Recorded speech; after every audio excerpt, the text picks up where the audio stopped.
오늘 히브리서 9장, 제가 숙제는 9장을 다 읽어보시면 좋겠다고 말씀을 드렸는데요. 오늘은 9장에서 1절에서 22절까지 일단 읽도록 하겠습니다. 히브리서 9장 1절에서 22절까지입니다.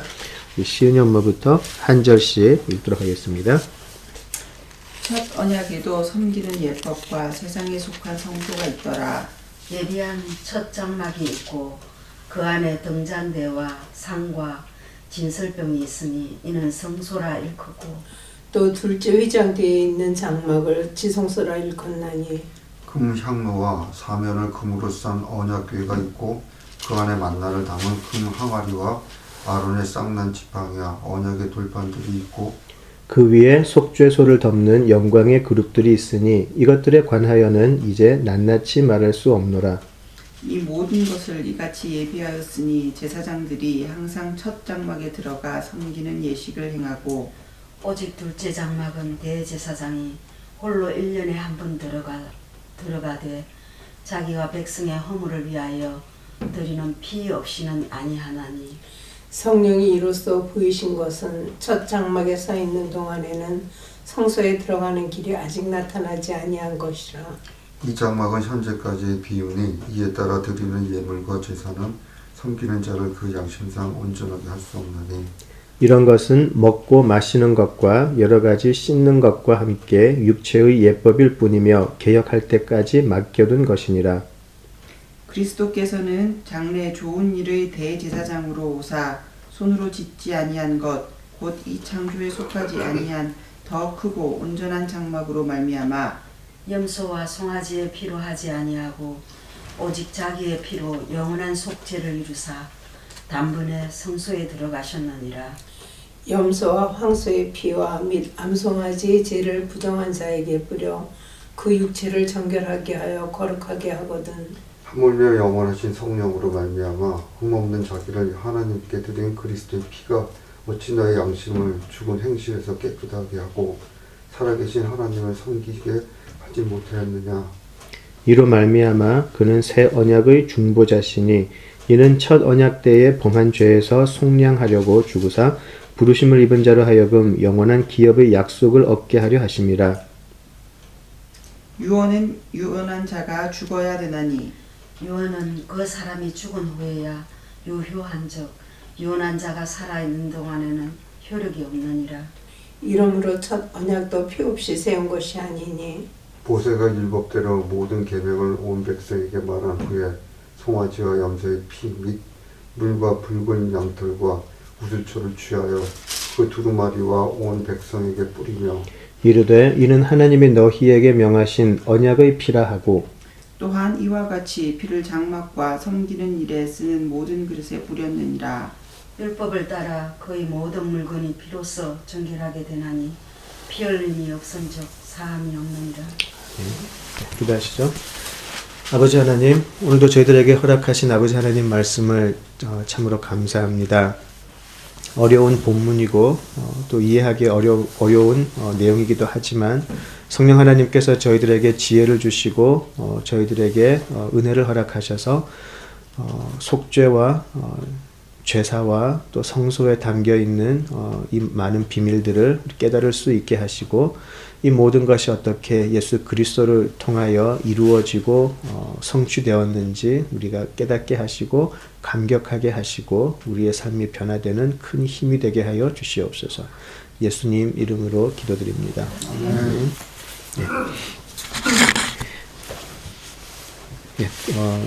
특별히 제가 9장을 좀 먼저 읽어 와달라고 부탁을 드렸던 거는요. 사실 한 절에서 한 절 넘어가는 게 좀 어렵죠, 사실. 우리가 구약을 공부를 했다고 해도 사실 확 와닿지가 않아요, 사실은. 왜냐하면 특히 이제 구약의 민수기나 레위기에 나오는 이런 그 율법 같은 거, 또 그런 율례들이 우리가 매일 행하는 게 아니기 때문에 사실 연결시키기가 굉장히 어렵죠. 그래서 사실 우리가 성경 공부할 때도 민수기하고 레위기 들어가면 굉장히 시험에 들죠.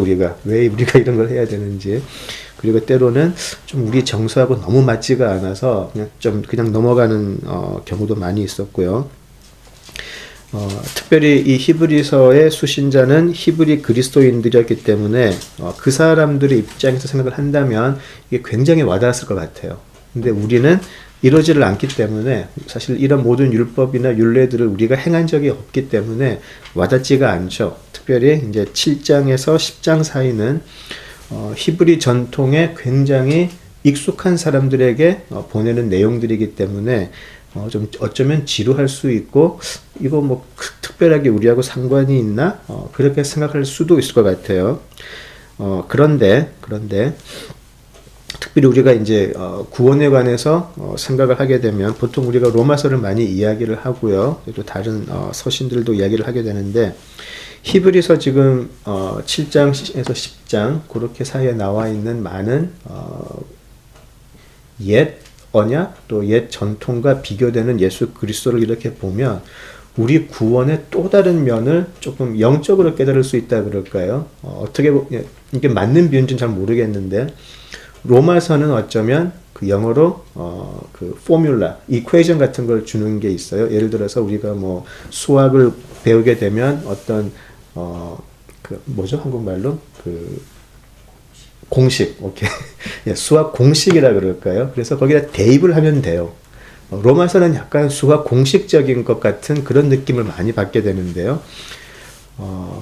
히브리서는 수학 공식적인 그런 느낌은 받지 않아요. 이거는 내가 정말 여기에 대해서 어떤 이해를 하고 있고, 이게 정말 나에게 실제로 다가오는지 안 다가오는지에 대한 그러한 영역이기 때문에 어떤 객관적인 수학 공식과 같지 않고 이것은 정말 성령께서 우리에게 보여주시느냐 안 보여주시느냐의 차이인 것 같아요. 굉장히 주관적인 경험일 수밖에 없고요. 그래서 어쩌면 히브리서가 많은 사람들한테 좀 외면당하지도 않았나 생각이 들지만 우리의 구원의 실제적인 감격은 어쩌면 이 히브리서를 통해서 예수님의 그 보혈이나 핏뿌림이나 예수님의 제사장 되심을 통해서 알 수 있기 때문에 어쩌면 로마서를 통해서 우리가 수학 공식과 같은 구원에 대한 어떤 이해를 얻을 수 있다면 히브리서에서는 참된 구원이 무엇인지 참된 속죄가 무엇인지를 아는 사람들한테는 큰 감격이 되지 않을까 그런 생각은 들어요. 그래서 이게 우리와 상관없는 게 아니고 어쩌면 우리와 더 큰 내가 정말 예수 그 구원을 어떤 식으로 이해를 하고 있나에 대한 좀 시험이 되지도 않을까 싶어요. 우리가 수학 공식을 기계적으로 외울 수는 있지만 그 수학 공식이 왜 이렇게 나와 있는지에 대해서는 공부를 잘 안 하죠. 그게 보통 미국하고 한국의 수학 이제 그 교육의 차이라 그러잖아요. 왜 이런 공식이 나타났는지에 대해서는 일단 넘어가고 공식을 외우는 방법이 있고 또 많은 경우는 왜 이런 공식이 나왔는지에 대해서 설명을 할 수도 있죠. 그래서 이 공식이 왜 이렇게 되었고 이제 그런 차이라고 생각하시면 될 것 같아요. 특별히 현대교회에서는 이 히브리서와 같은 이런 이해가 없어서 굉장히 많은 부작용이라 그럴까요? 뒤틀린 신앙의 모습이 많이 나오고 있어요. 그러니까 요즘 다시 구약으로 돌아가려는 예배 모습을 그런 게 현대교회에 많이 있어요. 미국에도 있고 한국에도 있고 유럽에도 있고 동남아도 그런 거를 봤어요. 그런 교회들이 옛것이 좋은 것이요 하고 돌아가는 그런 게 아니고 왠지 있어 보이거든요. 구약에서 하는 그런 것들이. 그리고 뭐 이스라엘이 회복될 것이다 라고 해가지고 다시 예루살렘으로 돌아간다라는 그런 구호 아래서 모든 율법의 제사 밑으로 우리 신앙의 모습을 다시 이끌고 가려는 그런 또 운동, 무브먼트 같은 게 요즘 실제로 있어요. 근데 7장에서 10장 사이에 나와 있는 내용만 잘 이해를 해도 그게 얼마나 엉터리를 넘어서 반기독교적인 건지를 알 수가 있어요. 예수님께서 그거를 폐하려 오셨는데 우리는 지금 다시 그 모습으로 가자고 되어 있거든요. 또 하나는 우리 한국 교회 같은 경우는 좀 미신적이고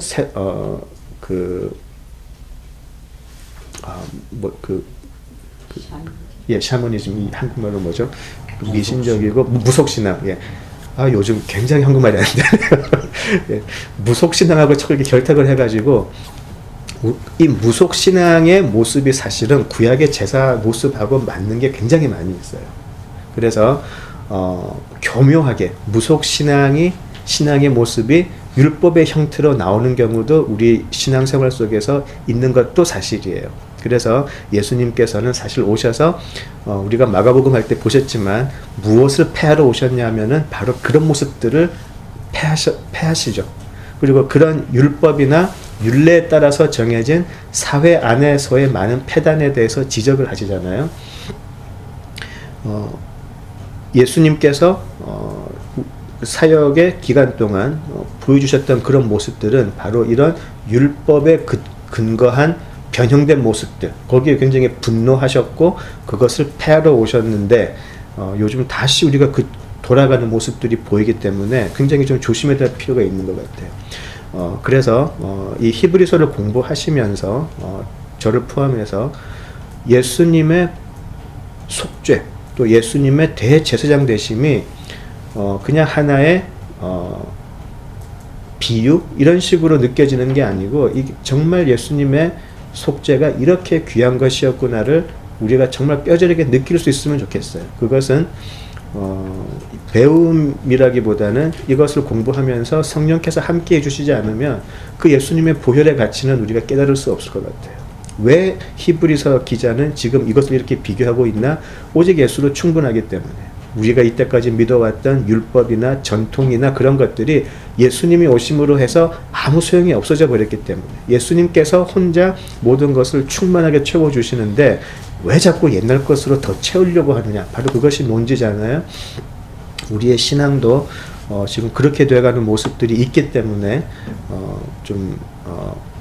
어쩌면 우리와 관련이 없는 것 같은 내용이지만 실제로는 우리에게 굉장히 큰 울림이 될 수 있다는 것 그렇게 알고 좀 계속해 나가면 좋겠습니다. 우리 8장 13절, 우리 9장 들어가기 전에 8장 13절을 보시면 새 언약이라 말씀하셨음에 첫 것은 낡아지게 하신 것이니 낡아지고 쇠하는 것은 없어져 가는 것이라 라고 라고 해서 새 언약이 분명히 주어졌는데 이 새 언약은 옛날에 주어졌던 언약과 합해서 새로운 완성을 만들어내는 것이 아님을 분명히 했어요. 그러니까 이때까지 있던 것에 기초를 해서 더 발전시켜 나가는 것이 절대로 아니고요. 역사 속에서 발전해 나가는 하나님의 그게 아니고 아예 옛것은 완전히 없어져 버리는, 완전히 소멸되어져 버렸다는 것을 분명히 이야기를 하고 있어요.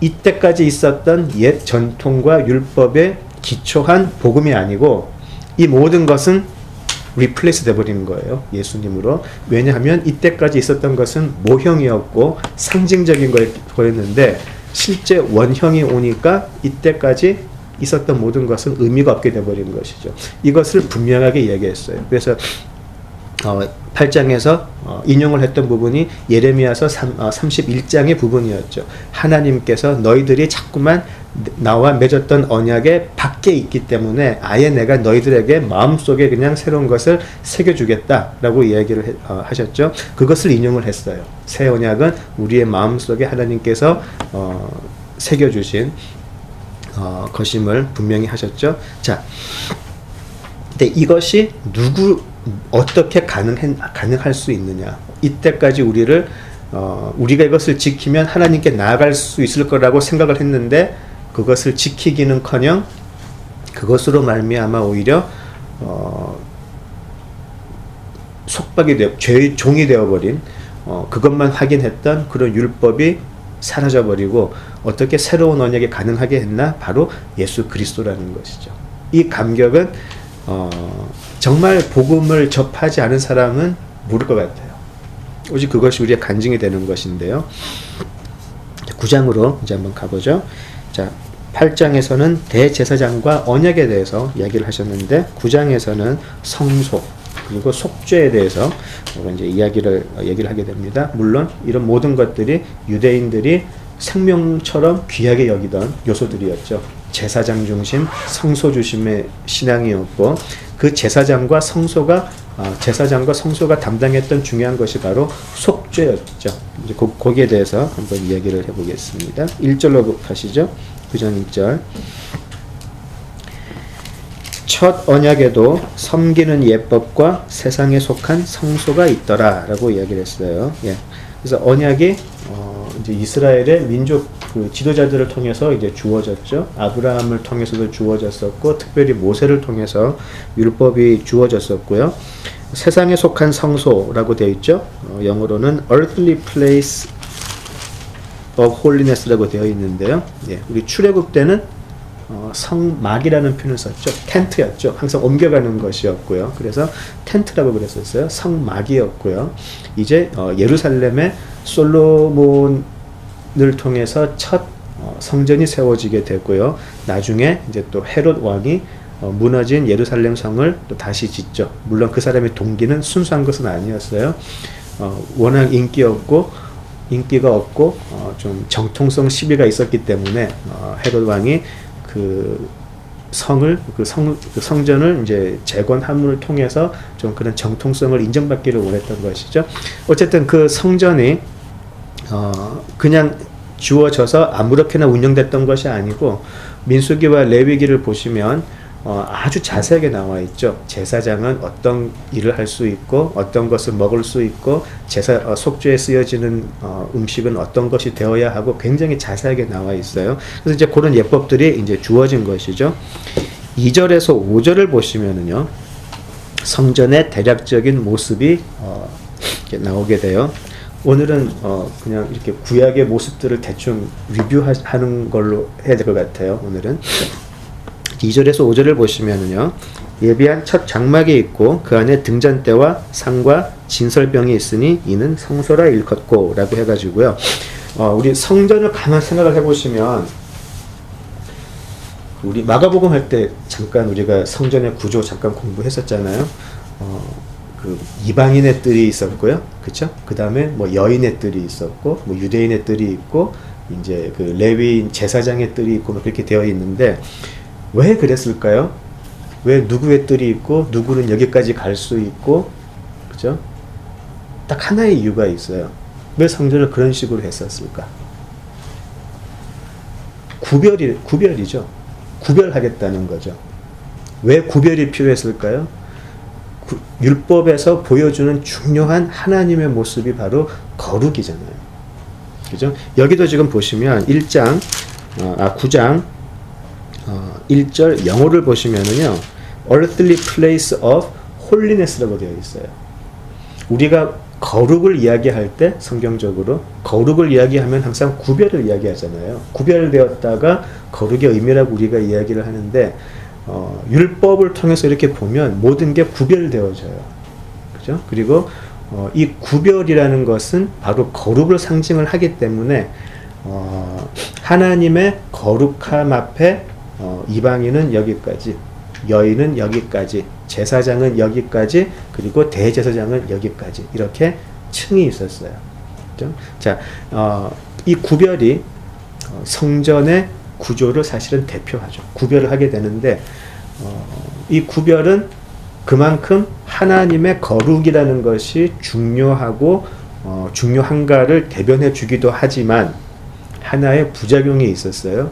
역사를 통해서 이 구별이 제도화되어 버렸어요. 이것이 제도화되어 버리면서 사회 계층을 만들어 버리죠. 사람들 간의 거룩의 구별이 아니라 사람의 높고 낮음, 사회적인 지위의 높고 낮음의 어떤 구별을 만들게 되어 버렸고요. 이런 사회에서 계층이 생기게 되면 꼭 끝에 일어나는 게 있죠. 그 공동체가 파괴가 돼요. 그죠? 이 공동체가 파괴가 되고, 우리 세속의 역사 속에서는 이 공동체 파괴는 뭐 공산혁명이라든지 그런 모습으로 나타나게 돼요. 그죠? 이 구별이라는 것이 하나님의 거룩함을 뜻하는 것이었는데, 그것이 인간의 삶의 제도화가 되어버리면서 인간사에서 굉장히 많은 불평등, 불공정 같은 것을 만들어내기 시작을 했어요. 자, 그래서 우리가 그 구약을 가만히 보시면 하나님께서 계속해서 요구하는 게 있어요. 바로 공평과 정의였었어요. 하나님의 거룩하심 밑에는 공평과 정의가 있어야 되는데, 사람들은 이 하나님의 거룩을 뜻하는 구별 밑에 불평등과 불공정을 만들어낸 거죠. 사람들 간의 계층을 만들어버리고, 그래서 너무나 많은 사람들이 이 사회적인 불공정한 시스템 밑에서 고생을 하더라는 거죠. 예수님이 왜 오셔서 바로 십자가에 가시지 않으셨나? 그 사역을 하시는 동안에 그렇게 뒤틀려져 버린 우리 인간 사이의 모습을 바로 잡으려고 하셨어요. 그래서 하나님께서 주시는 참된 평안, 참된 평화, 그리고 모두가 하나 될 수 있는, 어울릴 수 있는 그 복음을 허락을 하신 거죠. 그래서 예수님의 그 공생에는 굉장히 중요한 의미를 담고 있어요. 예수를 믿는 사람들, 예수를 믿는 공동체가 어떻게 살아가야 하는지를 우리가 알 수가 있죠. 자, 그것이 성전이었었어요. 성전은 하나님의 거룩하심을 나타내는 것인데, 이것이 오히려 역사 속에서 그 이스라엘 사람들의 공동체의 제도화가 되어버려가지고 사람들을 층을 만들어버리는 부작용이 나타나버리게 되죠. 자, 현대교회도 마찬가지예요. 현대교회에도 교회 안에 층이 존재를 해요, 실제로. 자, 굉장히 잘못된 모습이에요. 예수님께서 이것을 파하려 오셨는데, 다시 우리 현대 교회만 비난할 건 아니고, 카톨릭을 보시면 카톨릭이 이제 제도화가 되면서 사제가 만들어지고, 또 누구죠? 교황이 세워지고, 교황이라는 단어가 또 안 떠오르네. 오늘 제가 굉장히 지금 한국말이 예, 그런 층을 만들어내고요. 그리고 실제로 만들어진 층 속에서 이제 사제층이 굉장히 중세 시대에 높이 올라가고 막 온갖 부도덕한 일을 다 저지르고 했던 것을 우리가 알 수가 있어요. 자, 그것이 이제 성전이었었어요. 성전이고, 성전 중심의 믿음이 그렇게 가더라는 거죠. 자, 그런데 예비한 첫 장막이 있고 오라고 해가지고요. 이제 그 성전 안에 보통 두 가지의 이제 휘장이 있었다고 알려져 있죠. 이제 사람들이 유대인의 뜰을 넘어서 그 제사장의 뜰로 들어갈 때는 제사장 밖에 못 들어갔는데, 제사장이 들어가는 제사장들이 들어갈 수 있는 장소에 하나의 휘장이 있었어요. 그래서 이제 그거를 딱 이제 치우고 들어가면 등잔대, 상, 진설병이 있었다라고 해서 이제 제사장들이 들어갈 수 있는 그 공간에 그 세 가지의 이제 성물이 있었던 것이죠. 등잔대가 있었고, 마노라라 그러죠. 예, 등잔대가 있었고, 이제 테이블이 있고, 진설병이 있었다라고 되어 있어요. 진설병은 우리가 굉장히 잘 알고 있는 다윗이 쫓겨가지고 도망갈 때 배가 고팠는데 제사장이 이 진설병을 다윗에게 주죠. 그래서 예수님이 나중에 그 안식일 논쟁이 났을 때 다윗도 그때 그 성소에 있던 진설병을 먹지 않았느냐라고 이야기하시는 바로 그 진설병이에요. 그래서 그 알려지는 바로는 진설병만 만드는 가문이 따로 있었다라는 그게 있어요. 그 정도로 중요한 이제 그거였고요. 그 안식일마다 이제 그 제사장들이 들어가서 새 걸로 갈았다고 그러죠. 그래서 이제 갈 때 이제 옛날에 한 주 전에 빵을 이제 먹고 제사장들이 이제 거기에 제사장이 들어가는 첫 번째 성소였고요. 모든 제사장들이 그 다음 마지막 장소를 들어가지 못했죠. 오직 한 사람, 대제사장만 들어갈 수 있는 곳이 지성소였는데, 여기는 또 하나의 이제 휘장이 있었고요. 제사장들이 들어갈 수 없는 자리, 대제사장이 1년에 딱 한 번만 들어가서 속죄 제사를 할 수 있는 곳인데, 거기를 3절 둘째 휘장 뒤에 있는 장막을 지성소라 일컫나니 라고 되어 있어요. Most Holy Place 라고 되어 있고요. 영어로는 여기를 지성소라고 그러죠. 지성소. 예, 지성소고요. 여기는 이스라엘 민족 중에 딱 한 사람만이 1년에 한 번 들어갈 수 있는데, 4절을 보시면 금향로와 사면을 금으로 싼 언약궤가 있고 그 안에 만나를 담은 금 항아리와 아론의 싹난 지팡이와 언약의 돌판들이 있고 라고 돼가지고요. 자, 금향로가 있고 거기에 언약궤가 하나 있다라고 되어 있어요. 그죠? 언약궤가 하나 있는데 이 언약궤 안에 세 가지 또 성물이 있죠. 만나가 있고 아론의 쌍난 지팡이, 언약의 돌판, 들이 있다라고 되어 있어요. 우리가 다 이제 우리 시은여모 빼고는 다 그 주일학교를 잘 나오신 분이라고 분들이시니까 그 여기 대해서 이제 얘기를 많이 하죠. 다 알고 우리가 다 잘 알고 있는 세 가지 성물인데요. 하면서 이제 하나 궁금했던 건 있어요. 만나는 하루가 지나면 사라지는 게 만난데 어떻게 안 사라지고 계속 있었을까? 그런 질문은 예, 그대로 어떻게 있었을까?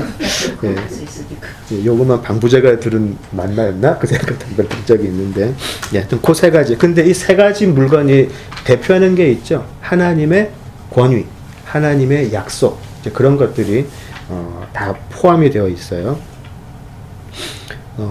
이제 지금 우리는 이 세 가지 물건이 어디에 있는지 알지 못하죠. 제가 예전에 어떤 집회를 갔는데 거기 이제 이스라엘 역사를 공부하시는 분이었는데 이 언약궤가 지금 이제 곧 이스라엘에 이제 이스라엘 정부가 찾고 있는데 곧 이제 그것을 찾으면 그때 이제 예수님이 오실 거다. 뭐 그렇게 얘기를 하시는 분을 한번 만나뵌 적이 있어요. 예, 어쨌든 예, 성경에서는 그런 말 하신 적이 없기 때문에 자, 그런데 이제 그 위에 5절 속죄소를 덮는 영광의 그룹들이 있으니 이것들에 관하여는 이제 낱낱이 말할 수 없노라 라고 되어 있어요. 자, 이 언약궤 안에 세 가지 물건이 들어있는데 이 언약궤 뚜껑에 지금 그룹이 이제 이렇게 새겨져 있는 것이죠. 자, 이 그룹은 영어를 보시면 체루빔이라고 되어 있어요. 그죠? 예, 이 단어를 많이 들어보셨을 거예요. 이 그룹들은 그 일종의 그 경호대라 그럴까요? 아니면은 그 호위무사라 그럴까요? 그러니까 왕이 이렇게 가면 그 왕을 보호하는 경호대. 이제 그런 것들을 우리가 보통 그룹이라고 그러죠. 그래서 그 언약궤를 덮고 있는 뚜껑 위에 그룹들이 새겨져 있었다라는 것은 또 다른 무슨 의미냐면 하나님이 임하신다라는 것이죠. 이 사람들은 하나님의 형상을 만들 수는 없었어요. 하나님이 이곳에 임한다라는 것을 형상으로 만들 수는 없었기 때문에 하나님을 호위하는 그룹들을 만든 거죠. 상징하는 것은 하나님이 바로 이곳에 임하신다라는 말이었어요.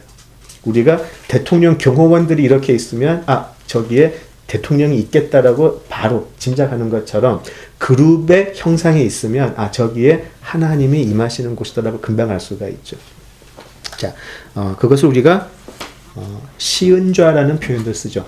하나님이 은혜를 베푸시고 보이시는 자리라는 시은좌라는 표현도 써요. 그래서 우리가 이제 여기에 은혜가 하나님의 은혜가 임한다라는 그런 얘기도 하죠. 자, 이제 여기는 대제사장들. 그러니까 이 휘장을 걷고 지성소로 들어가는 곳은 대제사장들만이 들어갈 수 있는 곳이었고요.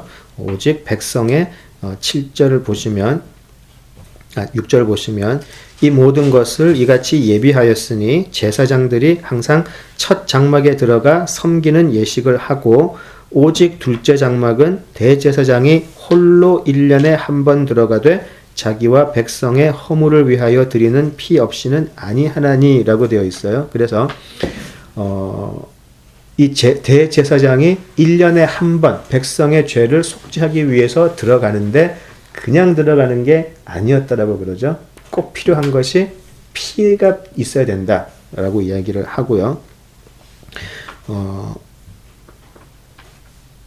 8절 성령이 이로써 보이신 것은 첫 장막이 서 있을 동안에는 성소에 들어가는 길이 아직 나타나지 아니한 것이라 라고 했어요. 자, 그래서 지금 이 세워진 성소는 이 첫 장막은 그 처음 것은 이 땅의 것은 이제 사라지고 두 번째 것이 남아 있는데 이것은 바로 하늘의 성소를 의미를 하죠.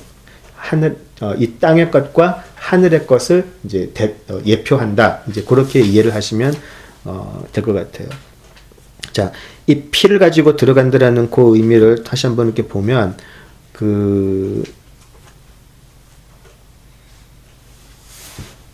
대제사장이 지성소로 들어갈 때에 그냥 나 혼자 기도하고 묵상하고 나 혼자 하나님 앞에 거룩해졌습니다라고 들어갈 수 없다라는 것이죠. 반드시 누군가의 희생이 필요했고요. 그 누군가의 희생은 바로 동물들이었죠. 그리고 동물들이 죽임을 당하는 내 죄를 내가 감당할 수 없어서 나 대신 다른 동물들의 죽었고 그 피가 나의 속죄를 담당한다라고 믿고 들어가는 것이죠. 자, 이제 이 피가 이제 굉장히 중요하게 되는데요. 이제 9절 한번 보시죠. 이 장막은 현재까지의 비유니 이에 따라 드리는 예물과 제사는 섬기는 자를 그 양심상 온전하게 할 수 없나니 이런 것은 먹고 마시는 것과 여러 가지 씻는 것과 함께 육체의 예법일 뿐이며 개혁할 때까지 맡겨둔 것이라 라고 되어 있어요. 그래서 예수 이전까지는 모든 것이 모형이었다라고 이야기를 하시죠. 예수 이전까지는 이러한 심지어는 그 동물들이 죽고 피를 흘리가는 그런 모든 것도 모형이었다라고 이야기를 하죠. 그래서 온전하지가 못했어요. 우리가 온전하다 그러면 그 뜻에는 온전하다라는 것은 영원해야 한다라는 의미가 같이 들어가 있는데 영원하지 않다 그러면 온전하거나 완전하지 않은 것이죠. 완전하다는 것은 우리가 보통 뭐죠? 전문 용어로 낙장불입이에요. 그죠? 한번 딱 되면 그걸로 영원히 끝까지 가야 되는 건데 온전하지 않고 완전하지 않기 때문에 반복되어져야 된다는 것이죠. 모형이기 때문에 온전하지 않기 때문에 그래서 이 모든 것은 육체의 예법일 뿐이다. 이 땅에서의 첫 장막에서 드리는 것에 불과하다. 진짜 필요한 것은 하늘에서의 하늘 성소에서의 그 속죄인데 그것이 이제 개혁할 때라고 말을 해놨죠. 그때까지 그냥 맡겨둔 것이다. 맡겨둔 것은 언젠가는 찾아서 없어지겠죠. 9절 후반에 보시면 양심상 온전하게 할 수 없다라고 되어 있어요. 그죠? 비유에 따라 드리는 예물과 제사는 섬기는 자를 양심상 온전하게 할 수 없다라고 되어 있는데요. 이 양심은 우리가 이렇게 도덕적인 그런 자각의 양심이 아니고 하나님을 실존으로 깨닫는 우리의 근본을 이야기를 해요. 하나님을 우리가 실제로 인지하느냐 안 하느냐의 양심인 것이죠. 그런 양심이에요. 그래서 우리가 역사 속에 세종대왕이 아주 성군이었다라고 알고 있는 것은 모형이고요. 우리가 실제로 세종대왕을 만나고 그분의 통치 속에 만약에 우리가 시간 여행을 해가지고요. 진짜 세종대왕이 만들어 새롭게 훈민정음을 반포를 해서 우리가 그것을 실제로 쓸 수 있는 그런 백성의 모습으로 갔다면 그리고 세종대왕이 했던 여러 가지 그런 통치의 모습들을 실제로 우리가 그 당시 조선시대 백성에 대해서 실제로 느끼는 자리에 가는 것, 그게 여기에 양심인 것이죠. 우리는 그러면 세종대왕은 이런 분이고 세종대왕을 통해서 내 삶이 이렇게 변했다를 바로 느낄 수가 있는 것이죠. 그죠? 우리는 지금 그 시대를 살고 있지 못하기 때문에 그냥 배울 뿐이고요. 여기서 말하는 그 양심상 온전하게 할 수 없다는 바로 그런 것이에요. 모든 것은 예표되고 모든 것은 상징적으로 볼 수밖에 없는 건데 실제로 그 사람이 온전한 그 제사장들이 실제로 온전한 속죄를 경험하지는 못한다는 것이죠. 그 누구도. 예수님이 오시기 이전까지는.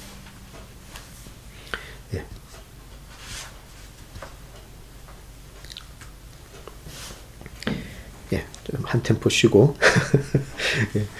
그래서 우리 다시 생각해 보시면 아까 8장, 지난주 8장에서 하나님이 예레미야 선지자를 통해서 약속하셨던 것이 새 언약이 바로 그것이죠. 아무리 이런 모형을 통해서 이런 예비된 것을 통해서 가르쳐도 너희들은 자꾸만 이 약속 밖으로 나가더라라는 것이죠. 그래서 하나님이 자꾸만 약속 밖으로 나가는, 언약 밖으로 나가는 너희들 때문에 내가 새로운 언약을 너희들의 그냥 마음에 심어 놓겠다라는 것이죠. 지난주에 제가 경로석에서 자리 양보한 학생 비유를 드렸는데요. 모형은 그런 것이죠. 그 학생이 아무리 지하철에서 어른만 보면 자리 양보한다고 해서 정말 저 학생이 어른을 공경하는 사람일까라고 판단은 못하죠. 우리는 그 모습만 보고 저 학생은 정말 경로 사상이 아주 우수한 학생이라고 할 수 있지만 실제 그 학생이 집에 가가지고는 자기 할머니 할아버지를 발로 차고 전혀 자기 할머니 할아버지한테는 그런 모습 보이지 않고 우리는 모르잖아요. 학생을 전체를 모르기 때문에. 우리는 그 학생이 지하철 안에서 자리 양보하는 것만 보고 저 학생은 아주 괜찮은 사람이다 할 수 있지만 그 학생이 집에 가서 자기 부모한테 그런 모습을 보이는 건 모르죠. 실제 할머니 할아버지한테 어떻게 되는지 모르잖아요. 하나님은 알고 계시니까. 하나님은 그런 밖의 모습이 아닌 아이의 마음 속에 정말 마음속에서 우러나는 새로운 마음을 주겠다라고 하신 것이 새 언약인 것이죠. 자, 이제 11절부터 이제 보시면 그리스도께서 장래일에 어떻게 새로운 새 언약의 성취자가 되시는지가 이제 11절부터 나오게 돼요. 그러니까 지금 9장 1절에서 10절까지는 구약에 있었던 민수기와 레위기 같은 것을 통해서 우리에게 주어졌던 많은 이스라엘 민족에게 주어졌던 너무나 귀한 그 율법이나 제사나 그런 것을 그냥 한 모형에 불과하고 이것은 앞으로 다가올 것을 예표하는 것이었고 불완전한 것이었다라는 것을 이야기한 것이죠. 이제 11월이 아니죠. 11절부터는 그것이 어떻게 예수님을 통해서 완전히 소멸되고 새로운 약속으로 변해버렸나가 나오게 되죠. 예수님을 통해서 불완전한 속죄가 완벽하고 영원한 속죄로 변화된다는 것을 보여주죠. 11절을 보시면 그리스도께서는 장래 좋은 일에 대제사장으로 오사 손으로 짓지 아니한 것 곧 이 창조에 속하지 아니한 더 크고 온전한 장막으로 말미암아라고 해가지고요. 굉장히 멋있는 표현이죠. 창조에 속하지 않은 더 크고 온전한 장막. 그들이 그렇게 목숨을 바쳐서 믿었던 성소는 땅의 모형일 뿐이었는데 예수님께서 오셔서 눈에 보이지 않는 성소인데 눈에 보이지 않는데 창조에 속하지 않은 더 크고 온전한 장막 새로운 성소를 만들어 버리셨다는 것이죠. 자, 그리고 이 말씀이 예수님은 창조된 분이 아니기 때문에 그렇죠. 이 말씀입니다. 예, 창조의 영역에서 벗어난 분이기 때문에 이 창조에 속하지 않은 또 영원한 성소일 수 있다라는 것이죠. 더 놀라운 것은 12절을 보시면 염소와 송아지의 피로 하지 아니하고 오직 자기의 피로 영원한 속죄를 이루사 단번에 성소에 들어가셨느니라 라고 되어 있어요. 땅의 성소에서는 이 속죄를 위한 이 동물을 또 아무거나 할 수 없었잖아요. 그죠? 그래서 제사장이 인정을 해야 되고, 그죠? 이것은 거룩하고, 그 율법이 쫙 나와 있죠. 뭐 절름발이 동물도 안 되고, 뭐 어떤 동물도 안 되고. 흠이 없는. 예, 흠이 없는. 정말 그런 동물이어야 되고요. 나중에는 그것을 또 장사로 했죠. 제사장들은 그거 가지고. 예, 인간이 그렇죠. 근데 예수님께서는, 그렇기 때문에 불완전하고 영원하지 않은 속죄였는데, 12절에 보시면, 오직 자기의 피로, 라고 해서, 예수님의 피라고 하면 바로 하나님 자신이기 때문에 삼위일체 하나님의 성자 하나님의 피이기 때문에 이것은 되풀이 되지 않아도 될 완벽한 효력의 피인 것이죠. 영원한 속죄를 이루사 단번에라고 되어 있어요. 영원한 속죄 이루사 단번에. 이것이 굉장히 중요해요. 영원하고요. 예전에 속죄는 매년 새로 했었어야 돼요. 그죠? 근데 이것은 영원하고요. 속죄라고 해서 우리의 모든 죄를 완전히 씻을 수 있는 예외가 없이 우리의 하나님의 택하신 자들의 죄를 완전히 씻을 수 있고 이루사 끝내셨어요. 이것을 예수님께서는 못 마치신 게 아니고 완전히 끝내버리셨어요. 모든 것을 이루셨어요. 그죠? 그리고 단번에 한 번에 예수님께서 매년 하늘에서 내려오셔서 하실 필요가 없어요. 그때 단 한 번으로 이 속죄는 끝나버렸어요. 이것이 놀라운 선포인 것이죠. 영원한 속죄를 이루사 단번에. 굉장히 중요한 표현이에요. 이것이. 자, 이것이 오늘날 나와 무슨 상관이 있나? 우리가 로마서를 통해서 우리의 구원의 법칙을 배우고 우리가 구원의 단계를 배우게 되잖아요. 그런데 여기에 내가 이 구원이 너무나 퍼스널하게 다가올 때, 내 구원이라는 것이 바로 창조 밖에 계시는 예수님의 피로 말미암아 영원한 속죄가 단번에 이루어졌다라고 이것이 우리 가슴 깊숙이 들어올 때 우리가 나는 거듭난 사람이구나를 확신할 수가 있게 돼요. 앵무새처럼 입으로 예수님이 내 죄를 사해 주셨어요. 예수님을 내 구주로 맞아들여요라고 하는 것이 우리 구원의 표시가 될 수가 없죠. 정말 그 사람의 심령에 이렇게 영원한 속죄가 단번에 이루어진 그리스도의 피가 있는지 없는지가 진짜 구원의 척도가 되는 것이죠. 이것이 우리가 실제로 다가올 때 우리는 감격하고 꺼이꺼이 울게 되는 거죠. 너무나 귀한 창조밖에 계시는 예수님의 피가 나 때문에 흘려졌다. 그런데 그것이 완벽하게 이루어졌고 내가 태어나기 전에 이미 만들어졌다. 하나님이 예정하셨다. 우리가 거기에 감격해서 우리의 모든 것을 하나님 앞에 드릴 수 있는 거잖아요. 그죠? 자, 이러한 감격이 넘쳐나는 것이 바로 신자의 삶이고 이것이 매일매일 되살아나는 것이 신자의 삶이 되어야 되는 것이죠.